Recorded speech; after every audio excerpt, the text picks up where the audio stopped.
بسم اللہ الرحمن الرحیم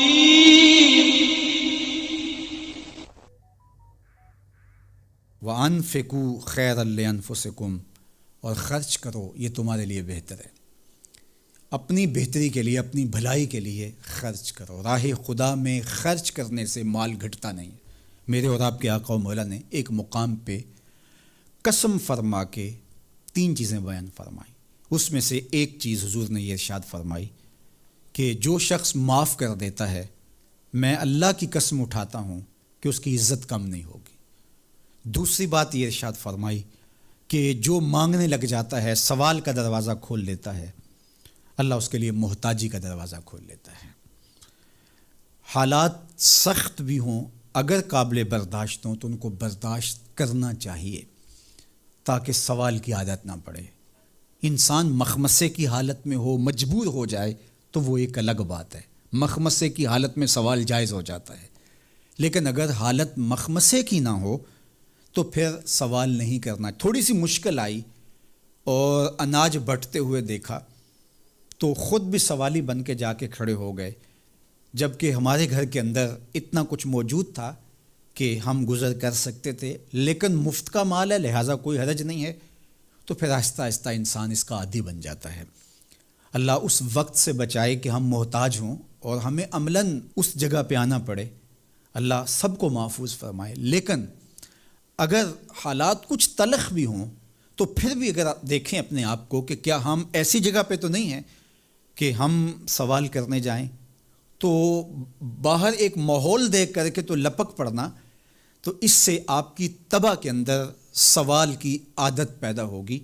تو اس لیے جو مانگنا شروع کر دیتا ہے پھر اس کے لیے محتاجی کا دروازہ بند نہیں ہوتا، الا یہ کہ کچھ سخت مجبور ہو جائے تو شریعت اس کو اس کی اجازت دیتی ہے.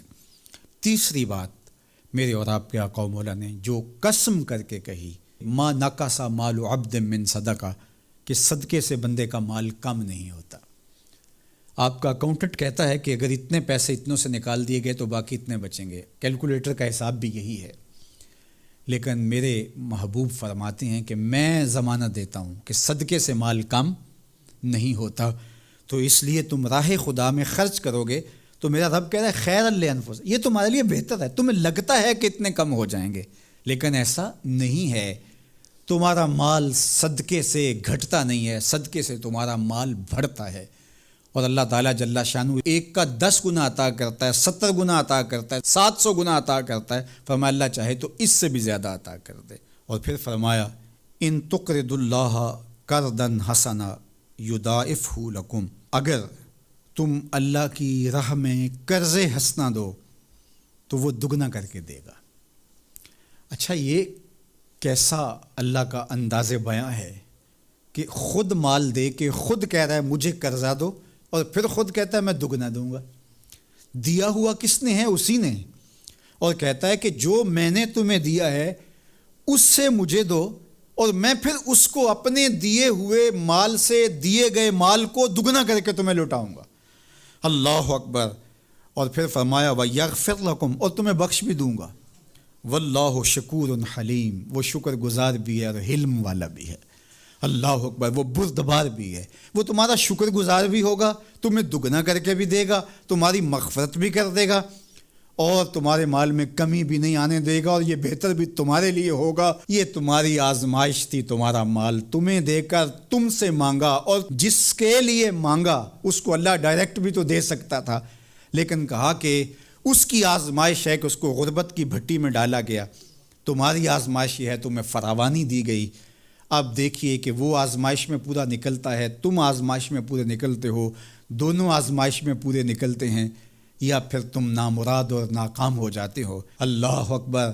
اللہ جل شانہ پورے عالم کے اوپر پھیلی ہوئی وبا کو دور فرمائے، بالخصوص امت مسلمہ کی خیر کرے، اور میرے وطن پاکستان کو امن کا، نور کا، رحمت کا گہوارہ بنائے، اور یہاں نظام رسول کی بہاریں پیدا کرے.